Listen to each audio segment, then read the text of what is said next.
Welcome to the GraphQL Twitter API video. What will you learn by watching this video? You're going to learn how GraphQL API works. You're going to learn about a basic authentication flow in a GraphQL API, GraphQL field resolvers, GraphQL subscription, how to generate queries, mutations, and subscriptions for the client, and you're going to learn a little bit about the Fastify plugin ecosystem. So what are we going to use? We're going to be using TypeGraphQL. We're going to be using TypeScript. We're going to use Fastify as our web server. And then for our database layout, we're going to use Prisma. I'm going to use Postgres, but you can also use MongoDB or MySQL with Prisma. If you would like to follow along, make sure you have a running instance of a database. I'm going to be using Postgres. And make sure you have Postman or the GraphQL playground running. If you don't have either of these two, now is a good time to pause the video and go get them started. So what features will our API have? You're going to be able to register a user. You're going to be able to log in as a user. You're going to be able to create a message. You're going to be able to follow a user. You're going to be able to get the user's followers. You're going to be able to see who a user is following. And you're going to be able to subscribe to new messages. Before we go over to Postman, if you have a look in the description below, you'll see a link to the repository. In that repository, there is this Twitter clone Postman JSON collection. You can use this collection and import it into Postman, and then you're going to get this same collection that I'm going to be using throughout the video. Let's have a look at how our API works. The first route is our register route. In the body, we have our mutation and we have a payload here. You'll notice that we have a few environment variables, an email, password, and username. In our pre-request script here, we're going to set environment variables for our username, email, and password. And then make sure you have an environment set at the top here. And then when we send this request, we're going to update this username, email, and password environment variables. And therefore we can send this register request. And then we can send this register request as many times as we like. And every time we're going to create a new user. The environment variable is going to be set to the last user that we created. And so now we can log in as that user and we get an access token. We also get a cookie here, and that is just the token that we've set. With that cookie, we can get the currently logged in user. We can get a user's followers by passing in a username. We can follow a user by passing in a username as well of who we would like to follow. We can unfollow a user that we are currently following. We can get a specific user. And finally, we can get a list of users. So you can see here that we have a graph of data. We have our array of users, and a user can follow other users. We can also get messages that a user has sent. So we can add messages onto our graph. We can get the ID and we can get the body. Send to this request, and we can see that this user has no messages. And this user down here has one message. We can create messages here, and this is going to create them for the user that you're logged in as. We can get an array of messages here, and we can subscribe to new messages. So let's get started building this GraphQL Twitter API. So I'm here in a new VS Code window, and I'm just going to make a new directory in the root folder here. And I'm going to call this server. And then inside of server, I'm going to create a new folder, and I'm going to call this src, and this is where all of our source code is going to go. I'm going to cd into server, and I'm going to type yarn in it, and this is just going to initialize a new Node.js project. I'm going to press enter for all of these. If you have a look in the description below, you'll see a link to the repository for this project on GitHub. And inside of that repository, you're going to see this notes markdown file. So inside of here, you're going to find some commands that we can use to install the dependencies into our project. So I'm going to copy this command here, and I'm going to paste it into my terminal to install tsnodev and TypeScript. Next, I'm going to install our dependencies. You'll notice that I have GraphQL set to 15.3.0 here, and that is because TypeGraphQL doesn't work with GraphQL version 16. And so you need to lock the dependency at this version. After my dependencies have finished installing, I'm going to run npx tsc init, and this is going to initialize our TypeScript project. And if we open up the server folder, you can see that we have a tsconfig file here. The next thing I'm going to do is to initialize Prisma. And this is going to create a Prisma folder here. And inside of the Prisma folder, you have this schema.prisma. And this is where we're going to define our database schema. So inside of our source directory here, I'm going to create a new file and I'm going to call this main.ts. And inside of main, I'm just going to say console.log hello world. And so we need to run our main.ts file here.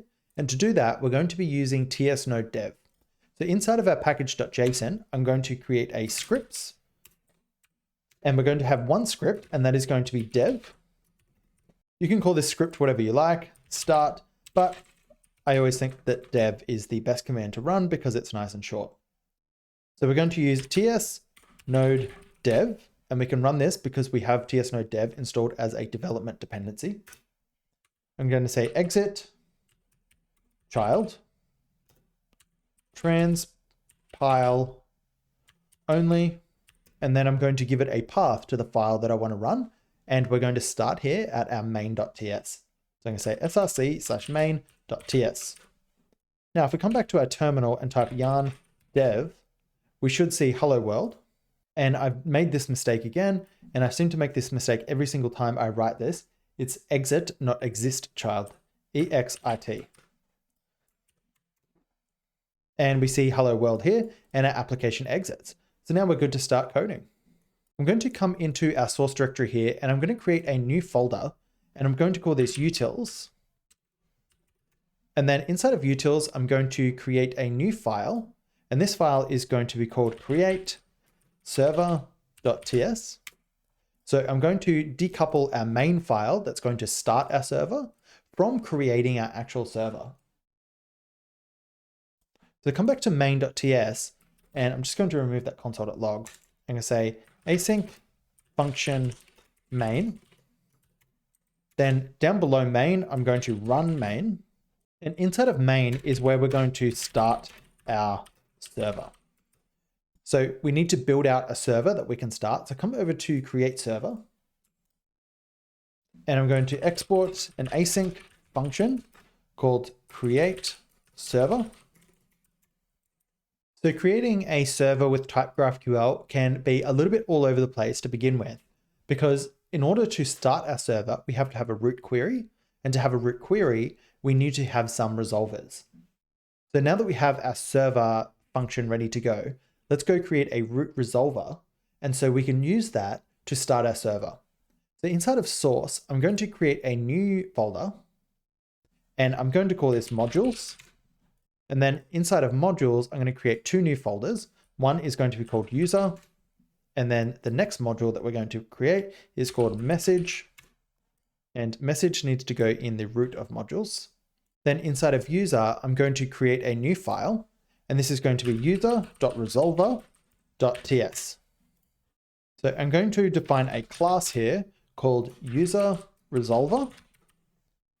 And user resolver is going to be a resolver. And so we're going to use the @resolver decorator. And this is going to be imported from TypeGraphQL. At the bottom of this file, I'm going to export default user resolver. And in order to create a query in our resolver, we need to have an object definition that we can return from our query. So inside of the user folder, I'm going to create another file here, and I'm going to call this user.dto.ts. And inside of our user DTO, I'm going to say @object type, and then I'm going to say export class user.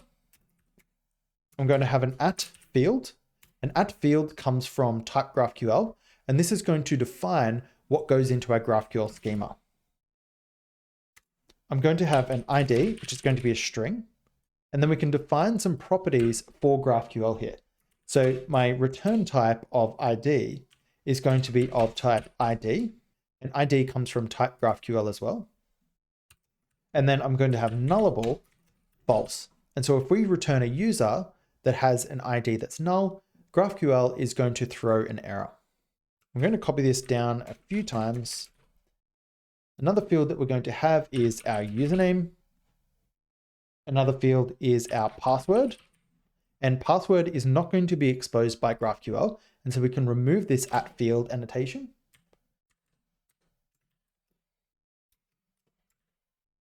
And then we have one more type, and that is just going to be email.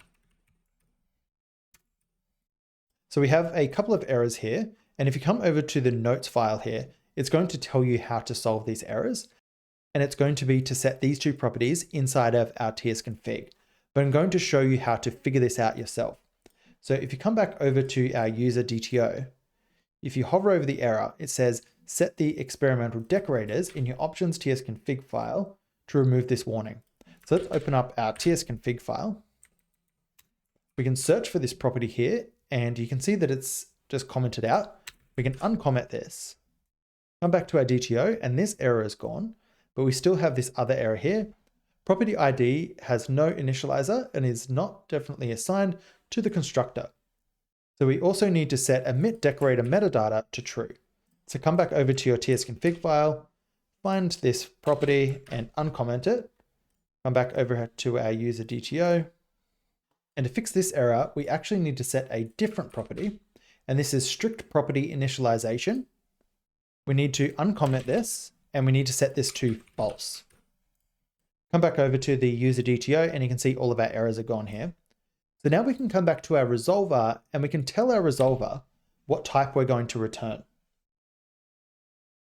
So we can put a function here, and then we can say, this is going to return a user. Now we can say @query, and @query is a decorator that comes from TypeGraphQL. And we can just say user, and user is going to be a function that just returns an object that has an ID.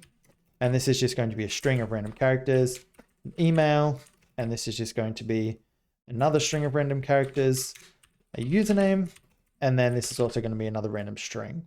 We need to tell our query here what it is that we're going to return. So I'm going to give this a function and then just tell it that we're going to return a user. Okay, so now we have a user resolver. We can come back over to create server, and we can use this to bootstrap our GraphQL server.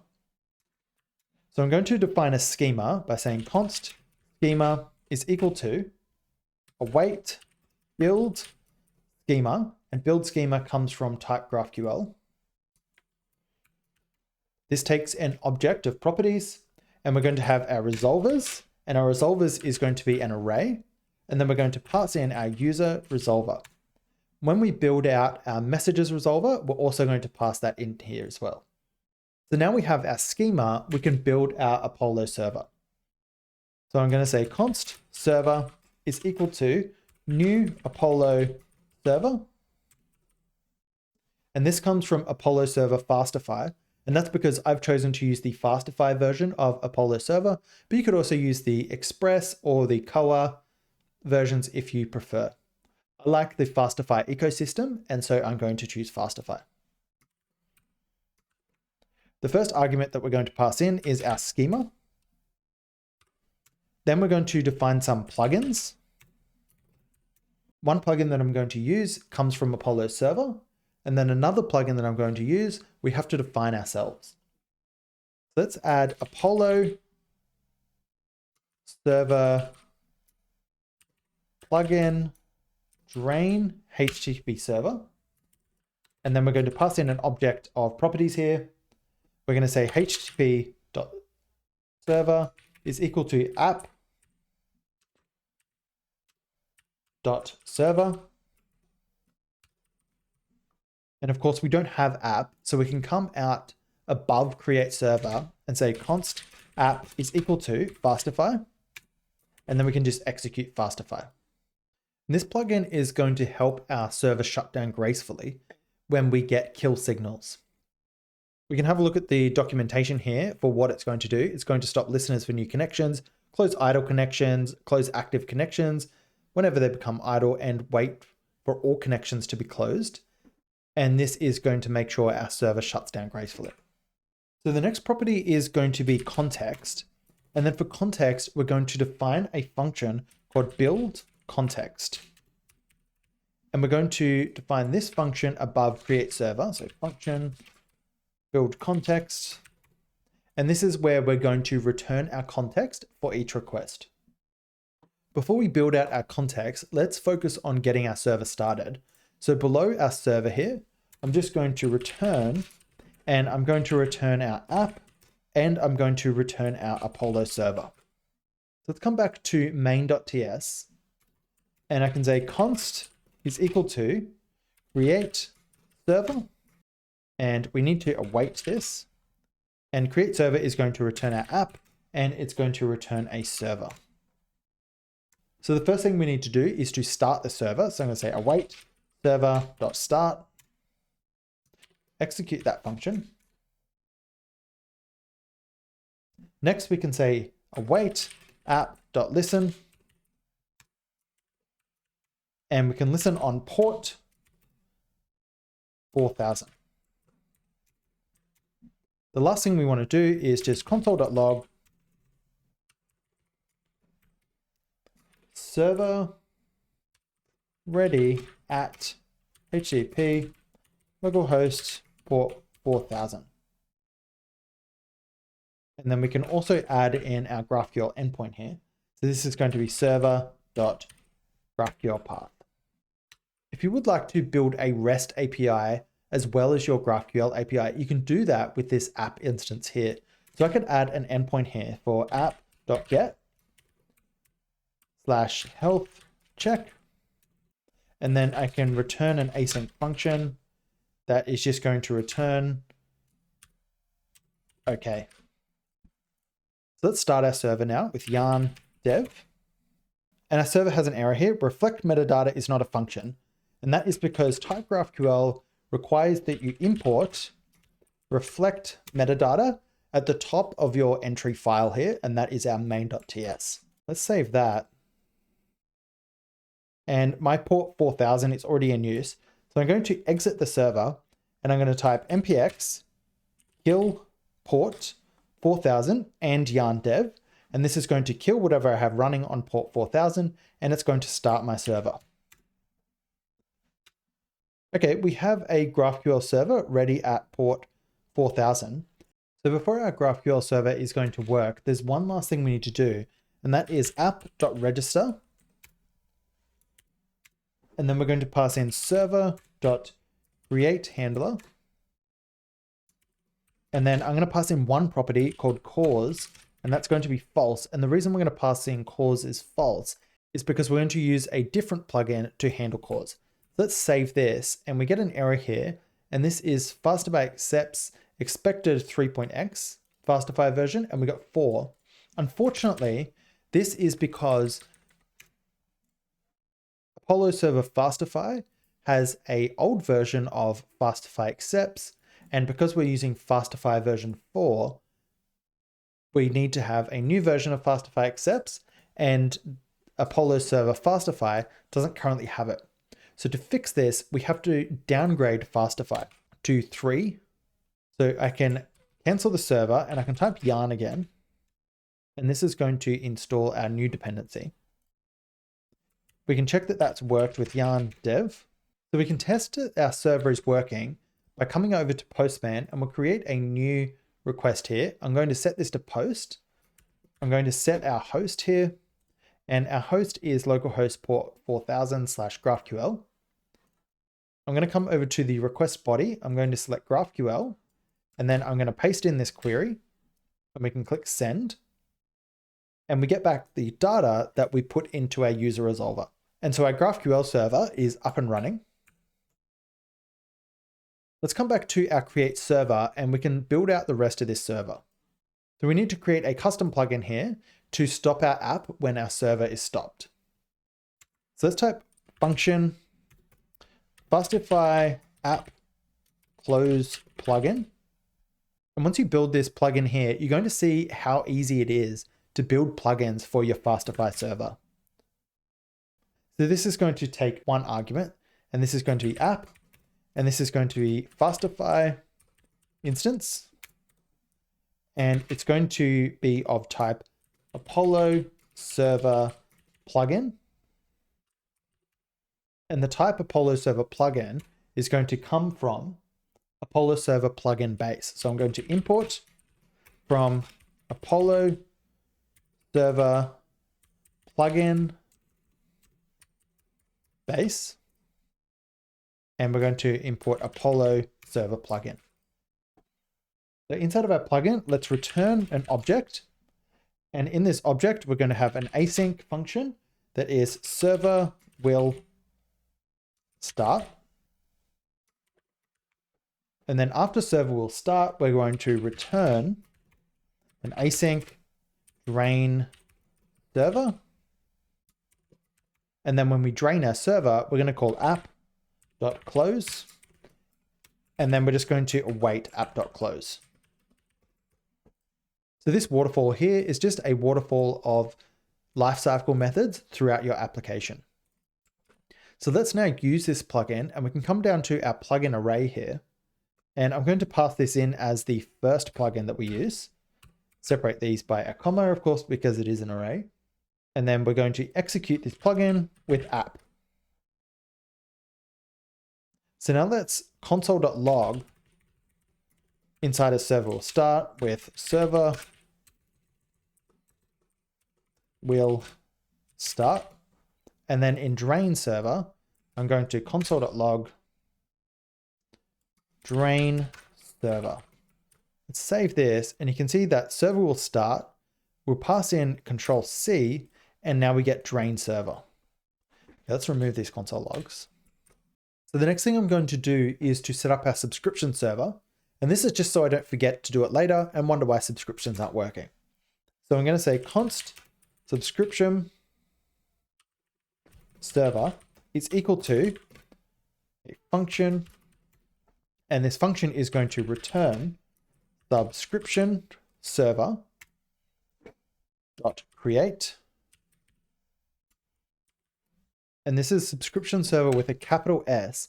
And this comes from import subscription server from subscription transport WS.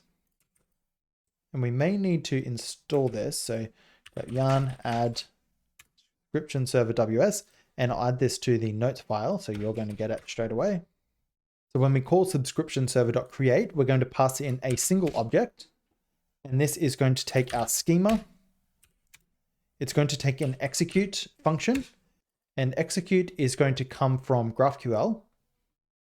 We're also going to pass in subscribe, and this is also going to come from our GraphQL package. Then we're going to have a async onConnect function, and onConnect is just going to get called when we get a WebSocket connection. So inside of here, we're going to get some connection params, and this is just going to be an object. And then we're going to return build context, and we're going to pass in our connection params. And I'm going to pass in that as an object. Okay, so create takes two objects. So the second one is going to take our server and then a path. And our path is going to be /GraphQL.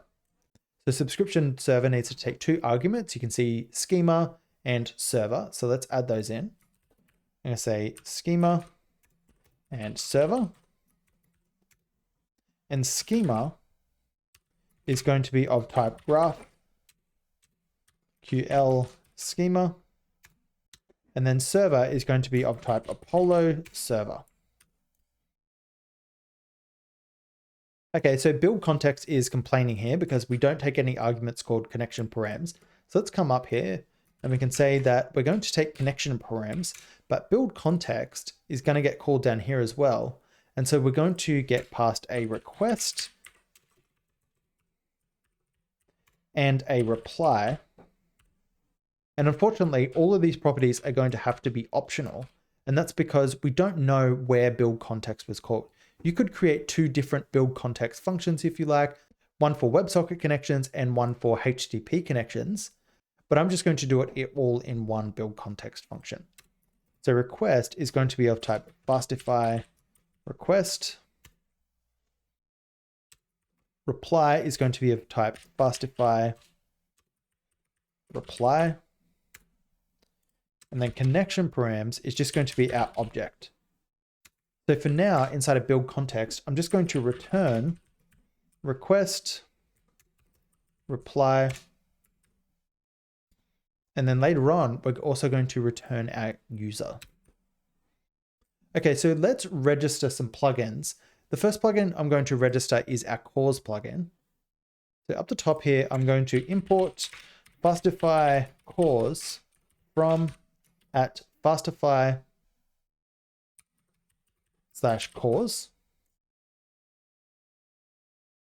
And then I'm going to register Fastify cause. So app.register Fastify cause. And I'm going to pass in a object here. I'm going to say credentials is true. And the reason we need credentials is because we're going to be setting cookies. If you don't set credentials here, your cookie is probably not going to be set in your browser. Let's say origin. And I'm going to set this to a function here. And our function is going to call a callback and tell us whether the origin that the request came from is allowed to make requests, and it's going to set an access control allow origin header for that domain.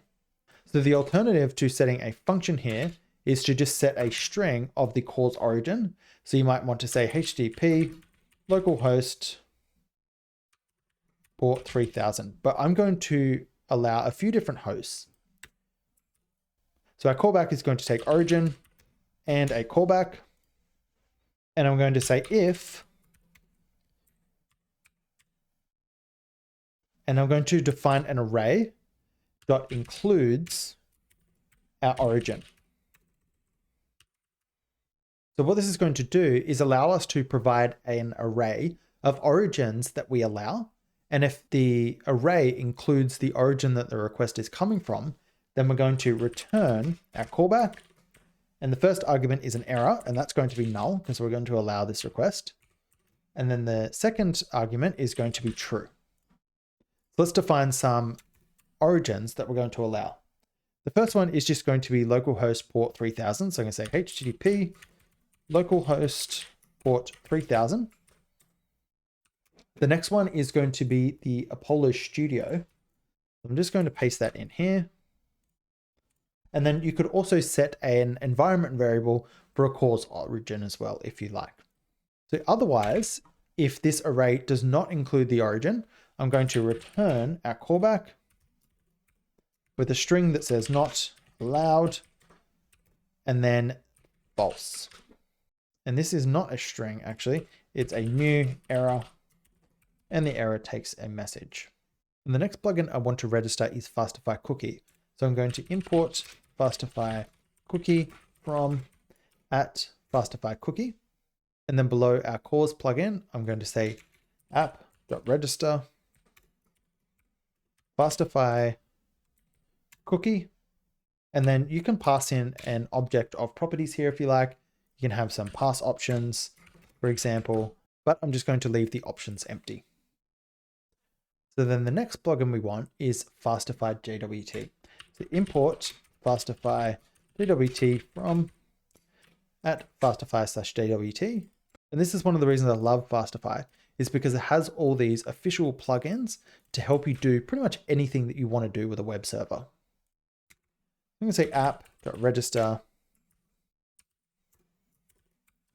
Fastify JWT. I'm going to pass in a object of configuration here. So I'm going to say secret, and I'm just going to set this secret to change me. And then I'm going to set a cookie name that we should look into to find our JWT. So I'm going to say cookie. This is going to be an object. Cookie name is going to be token. And then signed is just going to be false.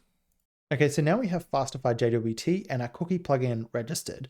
We can come back down to build context. And we can say try, and then we're going to catch an error here.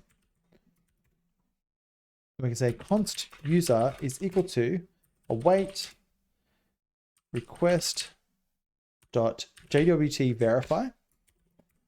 And then if our JWT verifies correctly, we're going to return, and we're going to return all of these arguments here. And we're also going to attach our user. But if we catch an error, I'm just going to remove this return up to the top here, and I'm going to set the user to null. This needs to be user. And because we're calling await here, build context needs to be an async function. So if connection params exist, this means it's a WebSocket connection, and we can verify the user because we'll have a token in the authorization property. So we can say if connection params or not request, we're going to try, and we need to say not request because all these properties need to be optional. And then we're going to catch, and we're pretty much going to do the same thing as we do down here, but with the authorization header. So I'm going to say return, and I'm just going to return an object because of course on a WebSocket connection, we're not going to have the request or the reply objects. So I'm going to say user is equal to await app.jwt.verify. Then I'm going to pass in connection params.authorization. And then if we cannot verify the JWT, I'm going to return user as null. So TypeScript is complaining here. So we can type connection params a little bit better because we do expect authorization to exist. So we can type this as a string, and then this is saying connection params is potentially undefined.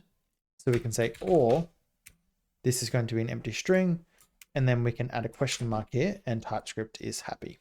So this is everything set up. We can go start building out our register user. Let's start our server back up with yarn dev, and we can come back over to our user module here, and I'm going to create a new file. And I'm going to call this user.service.ts.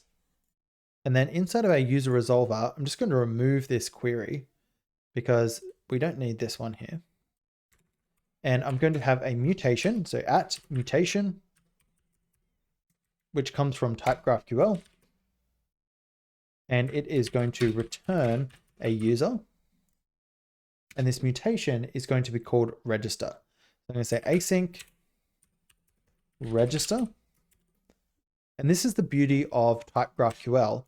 I can just type register here and provide a function, and this is going to add register to our schema, and it's going to define a resolver. If you do this without TypeGraphQL, you need to provide a schema and you need to provide a resolver that matches the schema. So I'm going to call try, and then I'm going to catch an error, and I want to create a user. So I'm going to come over to user service. And I'm going to export async function, create user. So we need to type our input for our service, but we also need to type the input for our resolver. So we can use an input type to define both. So I'm going to come over to the user DTO and I'm going to say at input type, export class register user input. And then I'm going to define all the properties that I expect in the payload when you register a user. So I'm going to say at field, and this field is going to be nullable false. And we're going to put in a username. And this is going to be a string. I'm going to have an at field. I'm going to have an email. And this is going to be a string. I'm going to have an at field. And this is going to be a password, and password is going to be a string as well.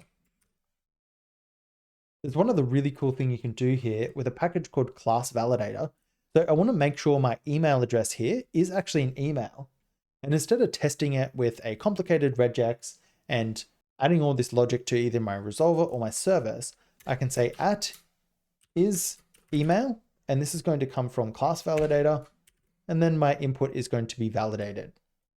For password, I can say at length, and I expect the length to be between 6 and 56 characters long. Okay, so now we can use this register user input on our user service. So I can say register user input. And from here, we need to hash the password and then we need to insert the user. But we can't do either of these things because we don't have Prisma set up. So the first thing I'm going to do is come over to utils and create a new file, and I'm going to call this prisma.ts. I'm going to import Prisma client from @prisma/client. And then I'm going to define a constant called Prisma. So const Prisma is equal to new Prisma client. Then I'm going to export defaults Prisma. So now we can use Prisma inside of our user service, but we still don't have any models. So let's go finish up our service, and then we'll go back and create our models. So I'm going to come to user service, and I'm first going to insert the user, and then we can do the hashing of the password. So return Prisma, and this is going to come from util/prisma.user.create. And then we're going to pass in our data. And we're going to spread input. And then we need to cast our email and username to lowercase just to make sure they're always consistent. So I'm going to say email is going to be input.email.to lowercase. Then we can do the same with username. So input.username. And then we can put in our password. So we need to define password. So const password is equal to await argon2. And argon2 is what we're going to use to hash our password. So I just need to fix this import. Then we're going to call .hash. And we're going to hash input.password. So the user is going to pass in a plain text password into input. And then we're going to hash it, and we're going to insert the user with a hashed password. So let's go define our schemas now. So I'm going to say model user. And the first property we're going to have is an ID, and this is going to be a string, and I'm going to say @ID, and then I'm going to default this to a UUID. So I'm going to say @default, and then UUID, and execute that. The next property is going to be an email, and this is going to be a string, and it's going to be unique. Same for username. Then we're going to have a password, and this is just going to be a string. So users are going to be able to follow other users, and that means we need to have a relationship for following and followed by. We can say follow by, and this is going to be a user array at relation, and then we're going to pass in a string for the name of this relationship. So I'm going to say user follows, then we're going to reference the ID field. So we're going to do the same thing, but for following. So this is the array of users that are following the current user, and this is the array of users that they are following. Okay, so let's define our message model. So I'm going to say model message. We're going to have an ID, and this is going to be a string as well. And we're just going to use the UUID. So I'm going to say @default, then UUID. We're going to have body, and that's going to be a string. We're going to have created at, and that's going to be date time. And we're going to have @default is going to be now. So when we create a new message, created at is going to set to the current timestamp. We're going to have updated at. This is going to be date time as well. And this is going to be an @updated at field. We're going to have a user, and this is the user that posted the message. That's going to reference the user model. And we're going to have a relation here that is fields user ID. And this is going to reference the user's ID. Then we need to define the user ID field. So I'm going to say user ID, and this is going to be a string. Sorry, this is fields, not field. And we're getting an error, and that is because user needs to reference its array of messages. So I'm going to say message, and that is going to be of type message array. So we have another error, and that is because we don't have anything marked as unique, and we need to mark the ID as unique. Okay, so these models look good. We can now go migrate them. And if you come over to the notes file here, you have this npx Prisma migrate dev, and this is going to create a migration file for us. Before we can run this though, we need to make sure we have our environment set up. So my Postgres database is called Postgres, and then the password is change me.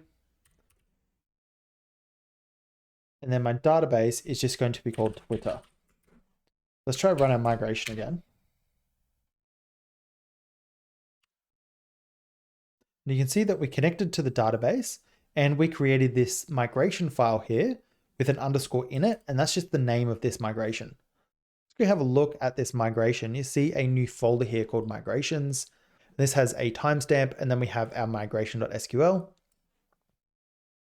we're going to create a table called user, create a table called message, and then we're going to create our join table for users that follow other users. Then we're going to create some indexes, and you can see that we have an index on email and username for user. And that means that lookups on these fields are going to be really quick. And then we're going to add some foreign keys. So we have our service set up. So we can come back to our user resolver and we can call our service. So I can say const user is equal to await create user. We can pass in our input, which of course we don't have yet. So let's grab that. And there's a magic way of getting arguments out of requests in TypeGraphQL, and that is to use more decorators. So I'm going to say @arg, and then I'm going to execute arg, and I'm going to pass in a string here, and I'm going to call this input, and that's because I want all of my arguments to be inside of an object called input. So then I'm going to say input is of type register user input. And this is going to tell our GraphQL schema what our input type should be. So now if we get the user, we can return user. Otherwise, we're just going to throw the error. And you probably want to see if this error is a violation of the unique constraint. So check if violates unique constraint. And that means that the user is already registered. Okay, so we have an error, and that's because we don't have a query yet. So let's just add a query for me. So I'm going to say @query, and this is going to return a user object. And let's say me. And then we're going to get context. So I'm going to say @context.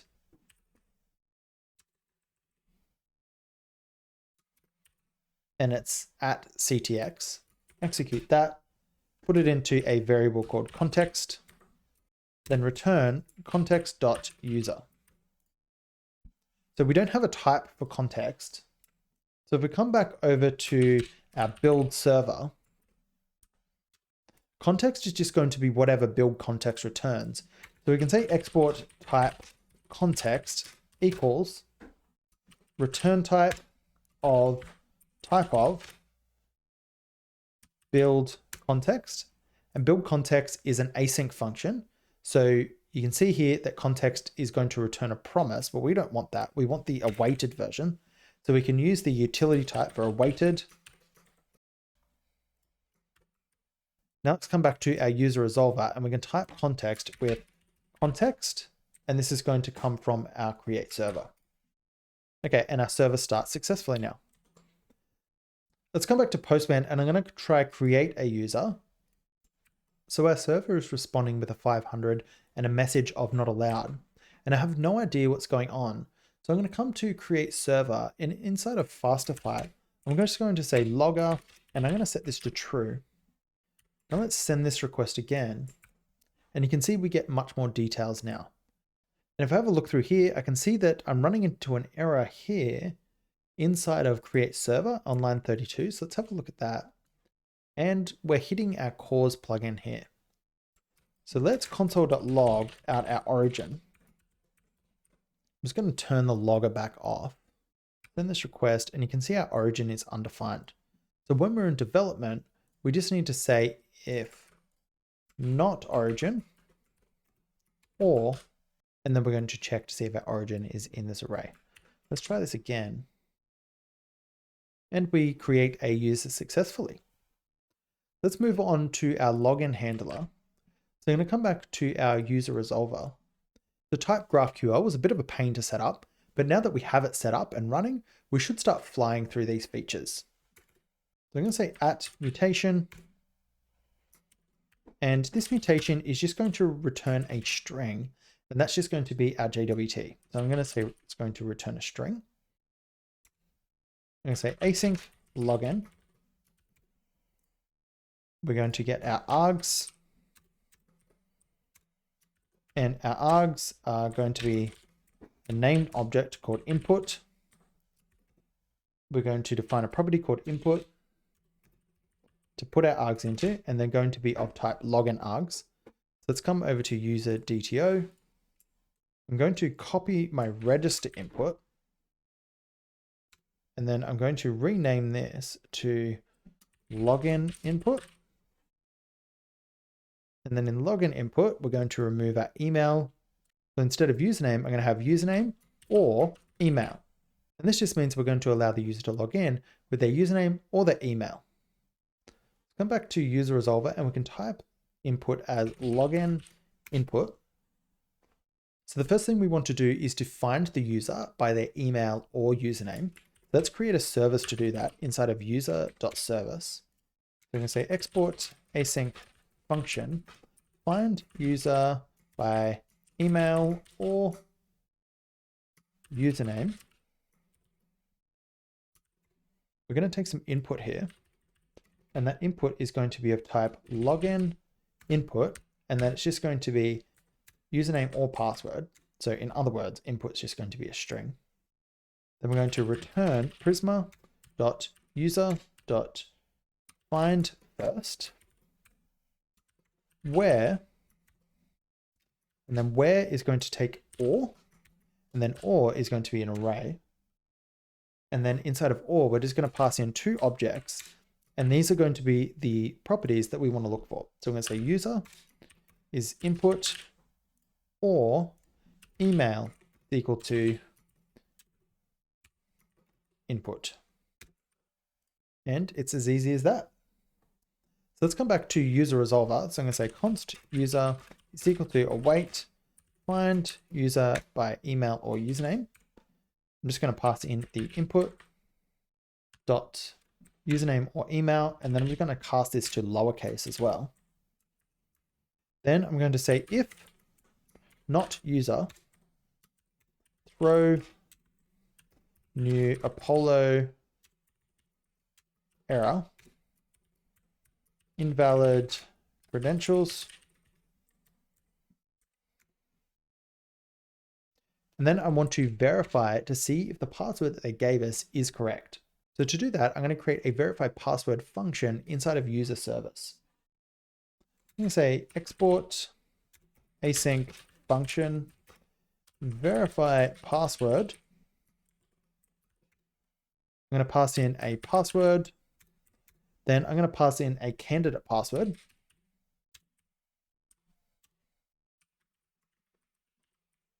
So the password is the password that we have stored on the user, and then the candidate password is the password that the login request gave us.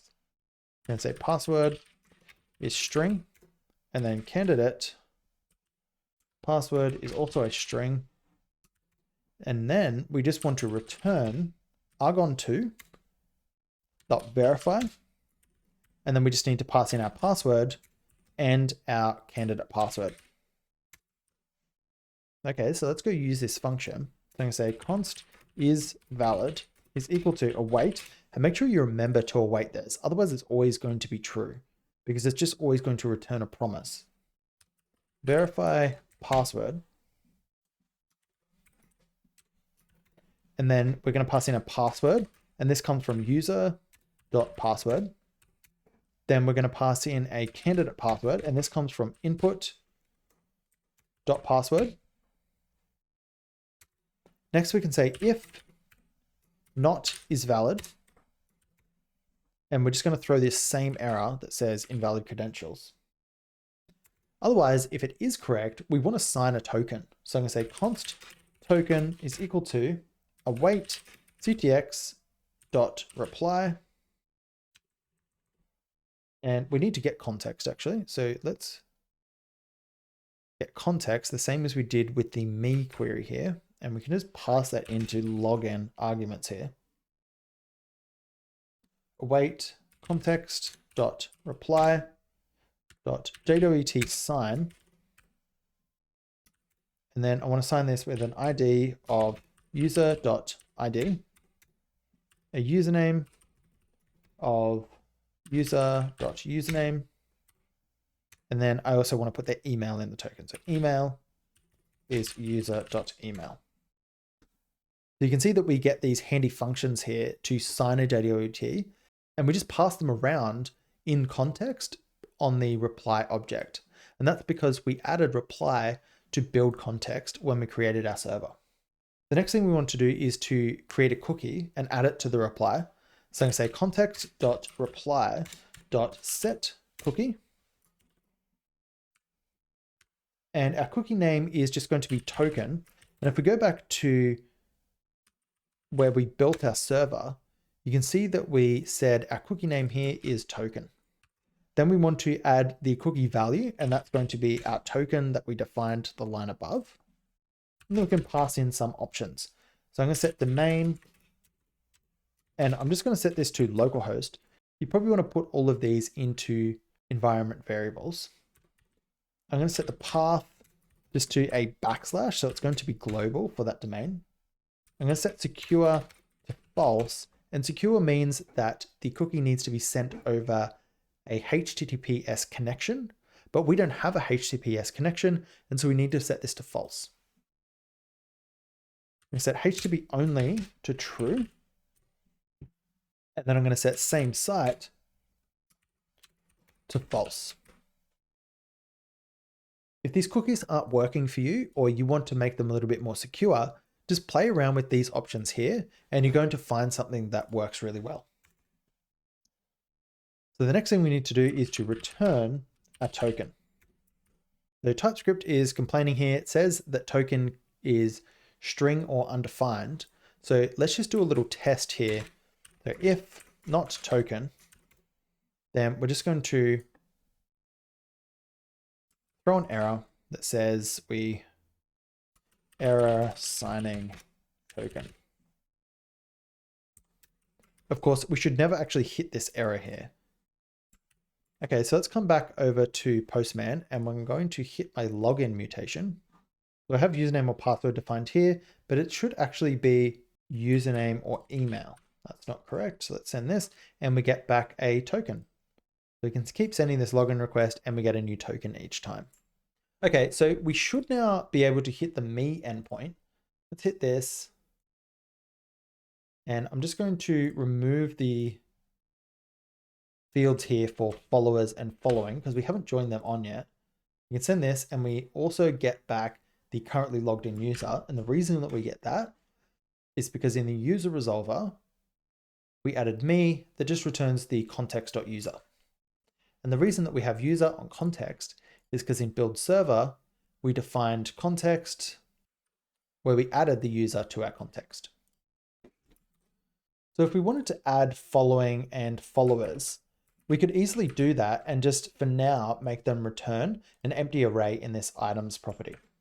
So to do this, I'm going to say at field resolver, and this just means resolve a field on the user. So this is going to return, and I'm going to define a property that this should return with account and items. You'll notice here that we have account and then we have our items, and our items are the actual users that this user is following.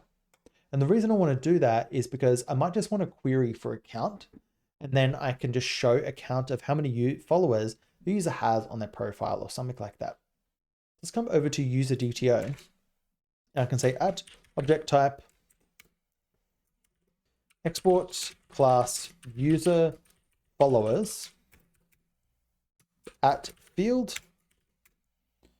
count, and this is just going to be a number at field items, And then items is just going to be an array of users. And we need to tell GraphQL what we expect this field to return. So it's going to be an array of users. So we can come back over to user resolver and we can say that this field resolver is going to return user followers. Then we can say this is followers.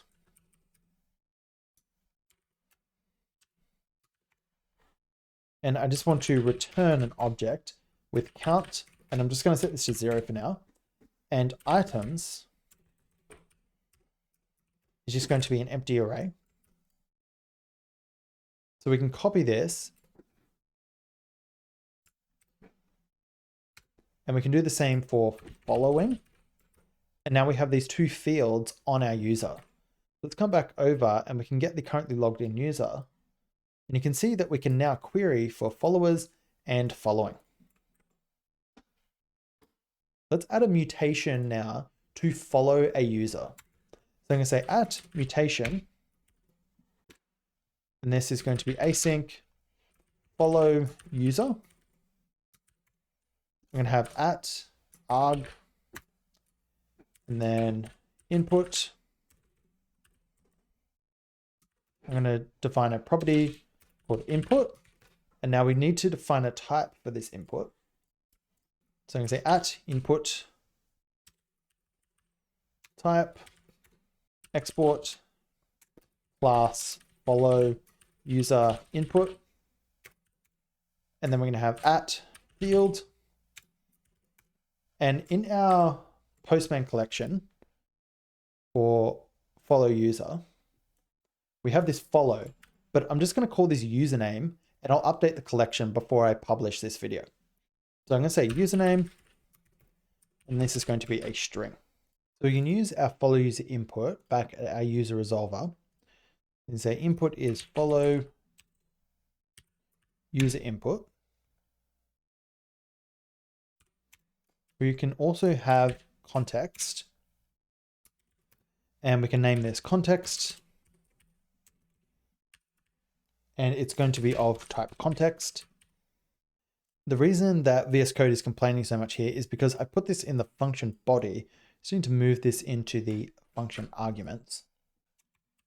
Okay, so let's try here and we can catch an error. We can say const result is equal to await, and then we need to call a function to follow a user. Inside of our user service, I'm going to say export async function follow user. And follow user is going to take a user ID and a username. The user ID is going to be the user that is following the user with this username. Let's type that as user ID, a string, username of string. So now we need to update this user with their user ID and then connect the user with this username. So I want to return Prisma dot user dot update where ID is user ID. Then I will set my data to following, and I want to connect the username. So what are we doing here? We're going to update the user with this user ID, so the one making this request, and we're going to set their following, and we're going to connect the user with this username.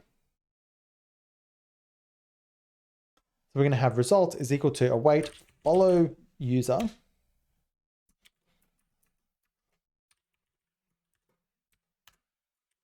And then we're going to pass in our input, which just includes a username. And then we're going to have user ID is equal to context dot user dot ID.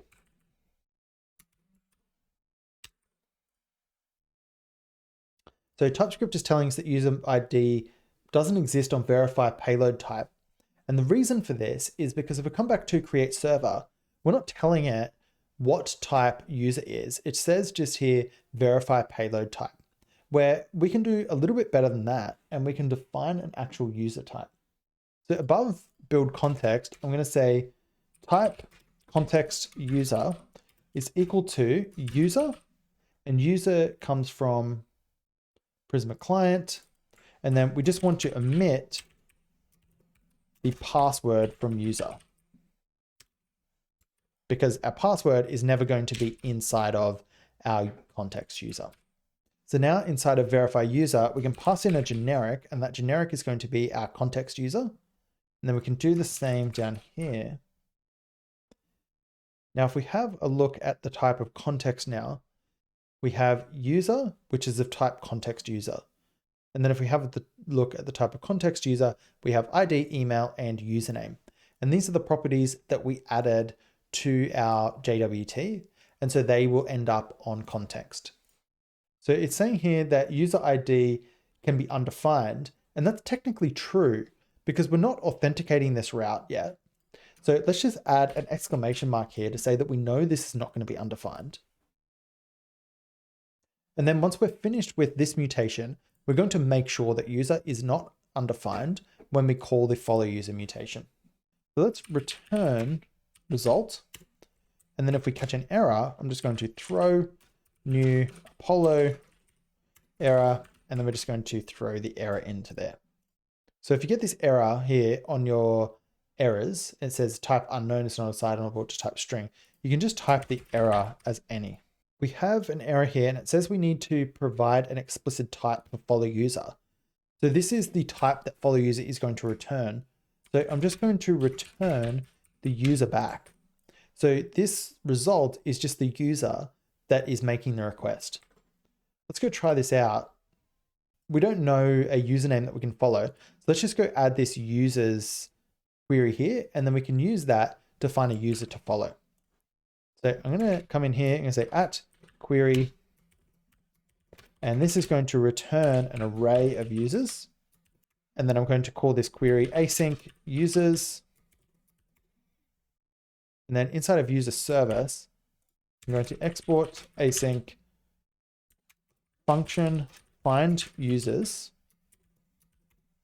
Then I'm going to return prisma.user.find many. Then inside of the user resolver, I'm going to return find users. Now we have this query, so let's go run it. Connect query field messages, because we haven't joined that on yet. Let's remove that. Now we get a bunch of users. Let's go register a few more. Come back, find some users. Let's find this user here. We can log in again. Let's go to follow a user. Need to change username here. Put in their username. Click send. Unknown type follow user input. So I just need to change the input here as well. Follow user input. And we get back our user, but following and followers are both empty because we're just returning an empty array there. So we can go implement following just so we can verify that we are actually following a user. Let's come over to user service. I'm going to export async function find user following. And I'm going to pass in a user ID. It's going to be a string. Then I'm going to return prisma.user.find unique.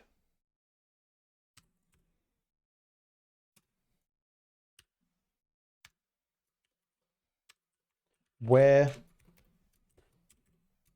ID is equal to user ID. And I want to include following true. Let's come back to our user resolver, and in following, I can say const data is equal to await find user following, and we need to pass in the user's ID, and this needs to be an async function. We can get the user's ID out of context. So I'm going to say at ctx, name this context, and it's going to be of type context. And this is going to be context.user.id. And we can put a bang here to say that we know this is not going to be undefined. And now we have data. So we can say the count is data.following.length. And then the items is data.following. We send this request, and you can see here we're getting following items, and we have one user that we're following. Let's grab another user to follow.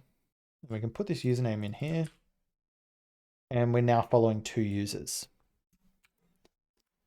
So come back into user service, and I'm just going to copy this function that we just created, and I'm going to rename it to find user followed by, and where we include following, I'm going to include followed by, and then come back to user resolver, and I can just copy all of this, change the function to find user followed by, make this an async function, and we can include data.followed by,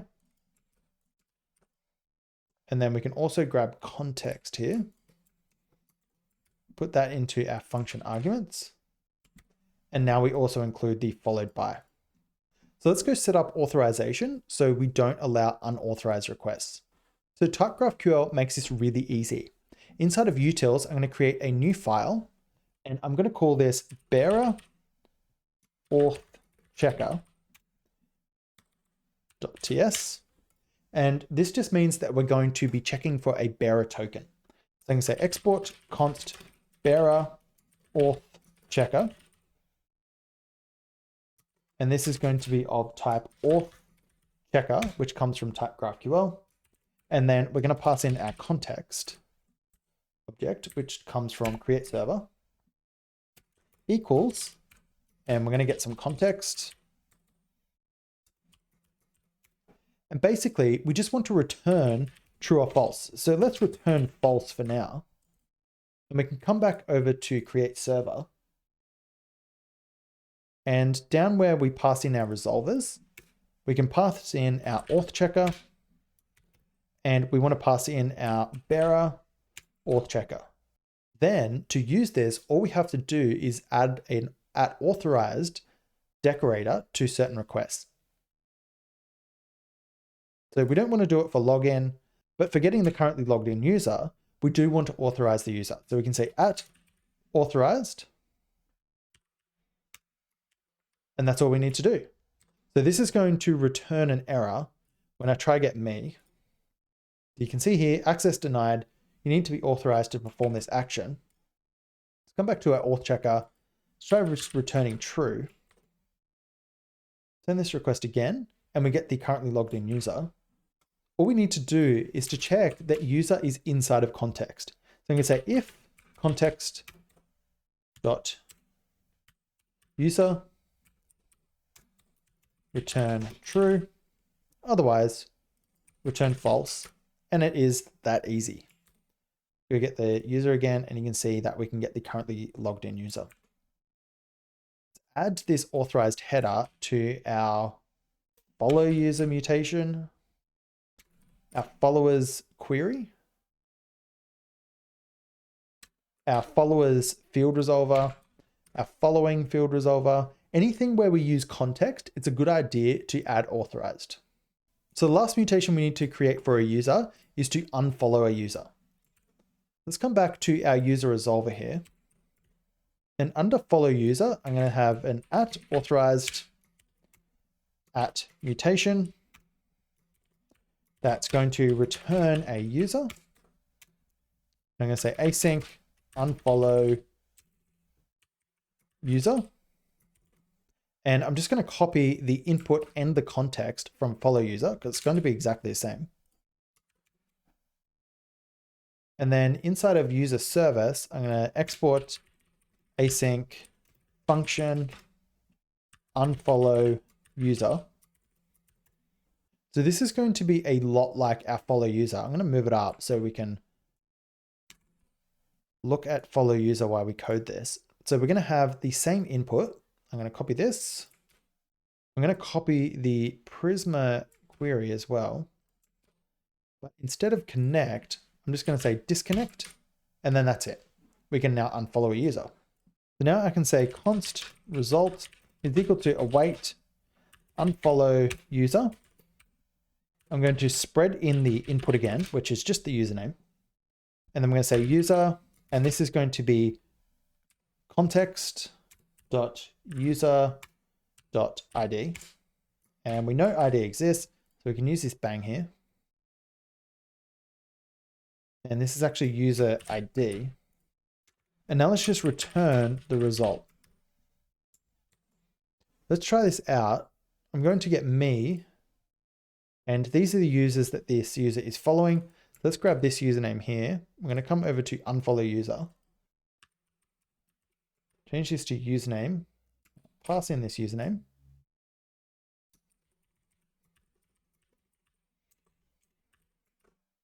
Send this request. And you can see that we're only following one user now. Let's unfollow that user as well. And now we're following 0 users. Okay, so the next thing to do is to start working on our messages module. So I'm going to come in here and I'm going to create 3 new files. One is message.dto.ts, message.service.ts, and message.resolver.ts. So I'm going to come into message.dto and I'm going to say at input type, and this is going to export class create message input. I'm going to have a field, and that field is going to be the body, and that's going to be a string. And we can say that the input requirement is a string, and then we can say its nullable is false, so body is required. And because this is a tweet, it needs to be between 6 and 280 characters long. And we can do that with class validator. So I can say at length is between 6 and 280. Okay, let's come over to user service, and we just have 2 services to build out. So I'm going to say export function create message. And this is going to take our user ID, and this is the user that's creating the message. And then we're going to get the rest of our input. And we can type this out as create message input and a user ID, which is a string. And you could put user ID on create message input if you like, just don't add a field for it here. So you could just say user ID is a string. In fact, let's try that out. And then we can remove this here. And because we haven't added the at field, GraphQL isn't going to require that you add this user ID. Let's return Prisma.message.create data. We're going to spread our input. We're going to add the user, and then we're going to connect the user. So connect ID by user ID. The next function we're going to have is to find all of our messages. So I'm going to say export function find messages. And I'm just going to return prisma.message.findMany. And you can add some filters here if you like. So you could say filters, and then you could type these out and then add your filters here. So you could say where, and then your filters. But I'm just going to find all of the messages we have. Let's come over to our message resolver. So I'm going to say at resolver. So I'm going to have class message resolver, export default message resolver. Then we're going to have async create message. We're going to get some args, and I'm going to have those in an object called input. I'm going to name it input, and it's going to be of type create message input. We're going to get our context. I'm going to call that CTX. actually I'll call it context to be consistent. It's going to be of type context, which comes from create server. And we need to execute CTX. Because we're getting context, let's also add at authorized. And this needs to be at mutation. Next we can say const result is equal to await create message.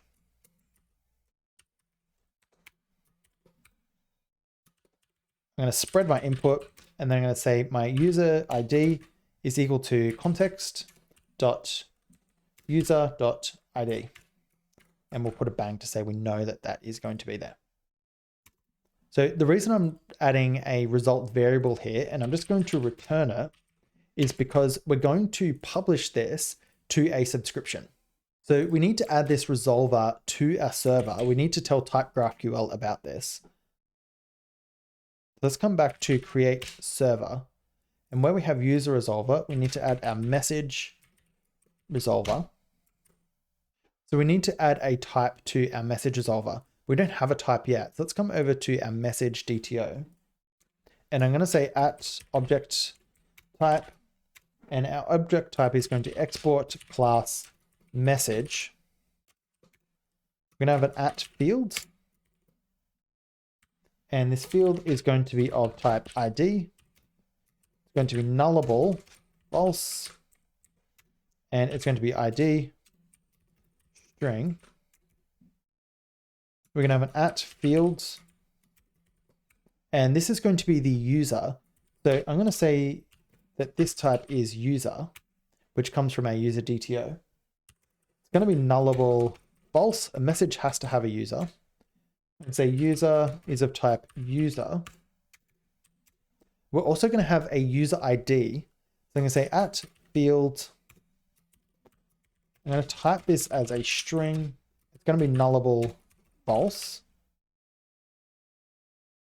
I'm going to call this user ID. It's going to be a string. Then, of course, we're going to have the body. That's going to be at field string. It's going to be nullable false. I'm going to call this body. It's going to be a string. And then we're going to have created at. So at field created at. It's just going to be a string. And then we can also add updated at. So updated at. Okay, so now we have our message class. We can come back over to our resolver and we can say that this resolver returns a message. And then create message here is going to return a message. And now GraphQL is happy again. Let's come over and try create a message. And we get an error here, cannot return null for field message.user. Okay, so if we come to a message resolver, we need to resolve the user field on a message. So we can say at field resolver, and then async user at root, and this is the root object. So in this case, it's just going to be message. And then I'm going to call it message, and then it's going to be of type message. And this reminds me, if we come back to our user resolver, where we have following and followers, we're just getting the user's ID, but we're not actually getting the root object. So this is always just going to return what the currently logged in user is following. So we need to come back and we need to fix this up. Let's get at root. And we need to return a function that finds the user by an ID. So I'm going to come over to user service, and I'm going to export async function find user by ID. We're just going to pass in a user ID, and I'm going to return prisma.user.find first, where ID is equal to user ID. Now we can come back over to message resolver and we can return find user by ID, pass in the message.user ID, And now we should be able to resolve the user on the message. So let's try this again. And you can see that we create a message and we can also resolve the user that's created that message. Okay, so let's quickly fix our following and followers resolver.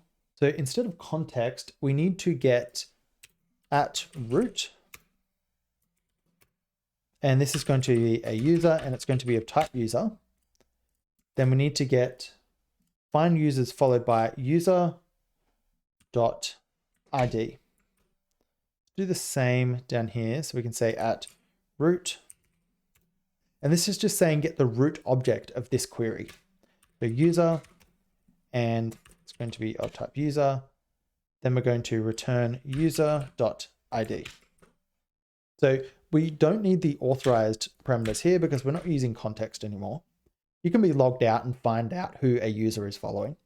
Okay, so we just need to implement one more query, and that is to get a list of users. So this is an easy one. If you want to, you can pause the video and go try do this yourself. And if you get stuck, then come back. But make sure you watch till the end because we're going to implement subscriptions next. So I'm going to say at query async messages. Then I'm going to return find messages and execute the function. And then we need to tell this query what it's going to return. And it's going to return an array of messages. Let's try send this. And you can see we get back an array of messages. So we want to set up a subscription. And to do that, we need to get pub sub. So I'm going to say at pub sub. And then I'm going to call this pub sub. And then we're going to get the pub sub engine. And both pub sub decorator and the pub sub engine type come from TypeGraphQL. Now all we need to do is just publish this message. So we just say await pub sub dot publish, and we need to pass in a string. So I'm going to call this new message. It's a good idea to put this inside of an enumerator or a constant. And then I just want to add the result. So now let's go add a subscription for new messages.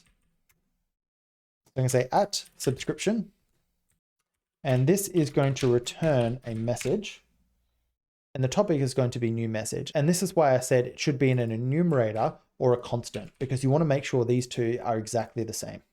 I'm going to name this new message, and I'm going to get at root, and this is going to be message of type message. And I'm just going to return a message from this function as well. And then I just need to return message. So all we're doing here is we're going to publish the message under the new message topic. And then we have a subscription here that's listening to this topic. And when it gets it, we're going to get the message. We're not going to do anything to it. We're just going to return it out to our subscriptions. So this should work except for one thing that we forgot to do earlier, and that is to use our subscription server. So inside of our create server, I'm just going to call subscription server, and I'm going to pass in the schema and the server. And our server is actually app.server. And so we need to change the type here of server from Apollo server to Fastify instance. Okay, let's also just fix the type here for connection params. So we said here that this was authorization, and authorization was a string. So our service has started. I'm just going to open this up in a browser. And the reason I'm opening this up in a browser is because I can't get subscriptions to work in Postman. So we have our subscription here. So I can click new message, and then we're just going to sit here and wait for new messages to be published on that topic. So if we come back over to Postman and we click create message a couple of times, we come back and we should see our messages appear here. Let me split my screen. And if in Postman, I send a few more messages, you can see that all these messages are appearing inside of our subscription. There's one more issue to fix inside of our server, and that's the type of server. So you can see here, type of server is missing the following and 46 other properties. That sounds like a nightmare to fully type this out, but we have our server here. So we can just type our server as type of app.server, and TypeScript is happy and it's all good. So the last piece of the puzzle here is, of course, a user interface. I'm not going to show you how to build an entire user interface. However, I'm going to show you how you can generate your TypeScript types and queries for React Query with GraphQL Code Generator. If you're creating queries and types by hand, you're missing out on a huge benefit that GraphQL has to offer. So inside of my terminal here, I'm just going to create a next app. So I'm going to say yarn create next app, and I'm going to call this client. So once I have my client application generated, I'm going to cd into client, and I'm going to install some development dependencies. You're going to be able to find this add command inside of the notes file. And this is going to install GraphQL Code Generator CLI, GraphQL Code Generator TypeScript operations, and I'm going to install GraphQL Code Generator for React Query. If you're using Apollo, you can use GraphQL Code Generator to create types for you as well, and to create queries and mutations and subscriptions, but I'm going to be using React Query in this demonstration. Once the development dependencies have finished installing, I'm going to install some other dependencies. I'm going to install GraphQL and React Query. And then I'm going to use yarn GraphQL Code Gen init, and this is going to initialize Code Gen for us. So we need to choose application built with React. It's going to ask us where our schema is, and it's got it correct. It's at localhost port 4000. However, it's going to be on /GraphQL. So I'm going to change this to http:/GraphQL. Where are your operations and fragments? We're going to be able to put these inside of our source directory. So I'm going to leave that. And we're going to install TypeScript operations. And I'm not going to be using React Apollo. So I'm going to uncheck React Apollo. And then this is going to ask us where we want the output. We want the output at source generated /GraphQL.ts. Would you like to generate an introspection file? I'm just going to click no for now. And how would you like to name the file? codegen.yaml is perfect. And for the script to run codegen, I'm just going to call this codegen. So now that we have this initialized, we can go into client, and we're going to see this codegen.yml file here. Inside of the client directory, I'm going to create a new folder, and I'm going to call this GraphQL. And inside of GraphQL, I'm just going to create an index.graphql, and this is where I'm going to put all my queries and mutations. So to get some queries and mutations to use, we can come back to Postman, and I'm just going to open up the register, and I'm going to copy this mutation, and then I'm going to come back to my index.graphql. I'm going to paste this in here. Let's also get our login,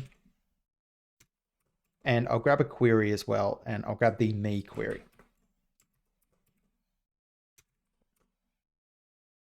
So one important thing to note is that where it says register here, this is naming your query. So we can call this whatever we want. We can call this register user. However, the second register here, this is our mutation. And so this cannot be whatever we want. This has to match what we have in our schema. Let's save this, and we can go into GraphQL CodeGen, and I want to create some hooks for React Query. So inside of my plugins, I'm going to add a new plugin here, and this is going to be TypeScript React Query. And then I'm going to add some config. So I'm going to go back in line with plugins and type config. I'm going to set my fetcher. You can use different fetches if you like. However, I'm just going to use fetch. And I want to set the endpoint to process.env.next public endpoint. And you'll need to set this environment variable. If you open up a new file, and we'll call this .env.local, we should set this to our GraphQL API. So this is going to equal HTTP localhost port 4000/GraphQL. Then we also need to set some fetch params as well. So I'm going to set fetch params.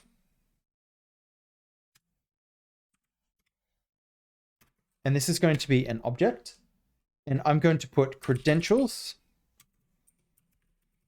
And I'm going to set this to include. Then I'm going to set some headers. And I just need to set a content type. So I'm going to say content type is going to be application/JSON, and I want to set the char set to UTF-8. So char set equals UTF-8. Okay, let's run codegen. So yarn codegen. So it's unable to find our file, and that's because it's looking in a source directory. We don't have a source directory, so you could either create a source directory or you can fix this documents here. And this documents is referring to where it should find your GraphQL file. So I'm just going to set this to GraphQL/star.graphql. So you could have different files in here. You could say have your user queries all in one file and your message queries and mutations all in one file if you like. Okay, so this has generated some queries and mutations for us. Another thing that I'll mention is if I stop the server here and then try to generate our code, it's going to try hit our GraphQL endpoint and it's not going to be able to do that. This is good because it means that what we have in our index file here is all correct and is going to work with our schema. Let's have a look at what this has generated for us.